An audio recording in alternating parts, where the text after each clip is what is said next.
ৰাইজ মানে উৎসাহিত হয়ে গেছে এইবাৰ বিপিএফকে মানে জয়যুক্ত কৰাৰ কাৰণে লাগি উঠি পৰিছে। দেখিবলৈ পোৱা গৈছে যে চিডলি সমষ্টিত শাসকীয় দল NDA মিত্ৰজোঁটৰ তেওঁলোকৰ মুখ্যমন্ত্ৰীৰ পৰা আদি কৰি কেন্দ্ৰীয় মন্ত্ৰী বা বহুকেইজন কেবিনেট মন্ত্ৰী বাহৰ প্ৰতি প্ৰচাৰ চলাই আছে। তাৰ লগত খেল মাৰিব পাৰিবনে আপোনালোকে?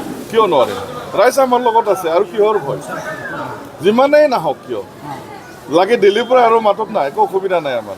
আৰু তেওঁলোকে আহি পেলাই কি কৰিছে? গভৰ্ণমেণ্ট এই যে মডেল কলেজত কেম্প পাতিছে, তাতে মদ নাচ গান মাছ মাংস হুলস্থুল নাচ গান এইবিলাক চলি আছে তেওঁলোকৰ। আমিতো কমপ্লেইন দিছিলোঁ, কিন্তু মানে প্ৰপাৰলি একশ্যন লোৱাটো আমি দেখা নাই। ৰাইজে বেয়া পাইছে। আৰু কিবা ফেক্টৰ তেওঁলোকে কৈছে যে BPF দলৰ প্ৰাৰ্থী বা BPF দল কোনো ফেক্টৰ নহয়, NDA ক্লিন চুইপ।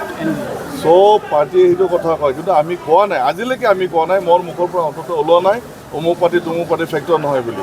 ফেক্টৰ চবৰে আছে অলপ অলপ, আৰু 23 তাৰিখত দেখা যাব ফেক্টৰ হয়নে নহয়। 23 নম্বৰৰ ওপৰত চাওক আপোনালোকে। NDA মিত্ৰজোঁটৰ প্ৰাৰ্থীয়ে তেওঁলোকে বিশাল বিশাল জনসভা কৰি প্ৰচাৰ চলাইছে, বহুত মানুহৰ জনসমাগম হৈছে। আপোনালোকৰ প্ৰচাৰ কিন্তু তেনেকৈ দেখিছোঁ। হয়, তেওঁলোকৰ প্ৰচাৰ আমি দেখিছোঁ বহুত বিশাল বিশাল, কিন্তু লোকেল মানুহ তাত অহা নাই, বাহিৰৰ পৰা আহিছে, বাছেদি লৈ আহিছে, গাড়ীৰে লৈ আহিছে।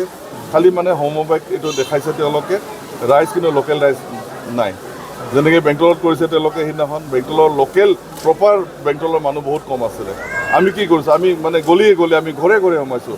আজি যেনেকৈ ইয়াত বাছুগাঁও টাউনত আমি বাহিৰৰ পৰা মানুহ অনা নাইতো, বাছুগাঁও বাহিক লৈ পেলাই আমি গোটেই দোকানে দোকানে আমি ৰাইজৰ ওচৰলৈ আহিছোঁ, আমি ভোট বিচাৰি আহিছোঁ। কালি অশোক সিংহলে কৈছে যে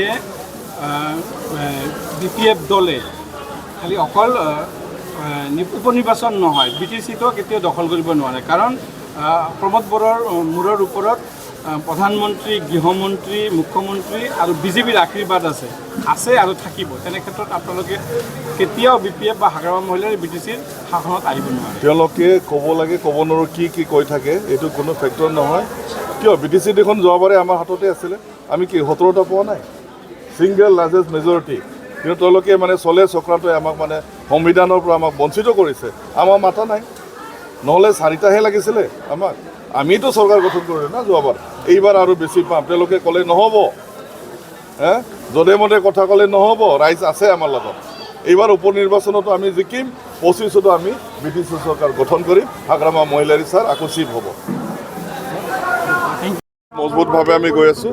আজি মই জাষ্ট ৰাইজৰ আগত দেখা দিব আহিছোঁ ইয়াতে। এনেইতো আহি আছোঁ, তথাপি আজি অলপ বেলেগ ধৰণে মানে কিছু মানে সতীৰ্থক লৈ পেলাই, বাছুগাঁওবাসীক লৈ পেলাই। সাহসীয় পক্ষৰ যথেষ্ট মন্ত্ৰী MLA আহি বাহৰ পাতিছে চিক্ৰেটত। কেনেকুৱা পৰিৱেশ, কি ক'ব আপুনি?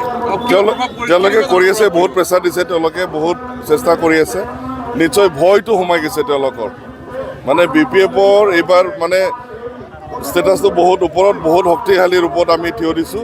সেইটো ভয়তে তেওঁলোকে গোটেই মন্ত্ৰীমণ্ডল ইয়াতে লগাই দিছোঁ। কিমান ভোটৰ ব্যৱধান কি হ'ব? ব্যৱধান কি হ'ব? আমি 80,000 প্লাছ পাম। 80,000 প্লাছ পাব? হয় হয়, ডেফিনেটলি। প্ৰত্যাহ্বান একো নাই? প্ৰত্যাহ্বান আমি ভবা নাই। যিমানেই ডাঙৰ ডাঙৰ মন্ত্ৰীমণ্ডল নাহক কিয়, এইটো প্ৰত্যাহ্বান নহয়। তেওঁলোকে নিজৰ কাম কৰি আছে, আমি নিজৰ কাম কৰি আছোঁ। য়েছ, খাটাং।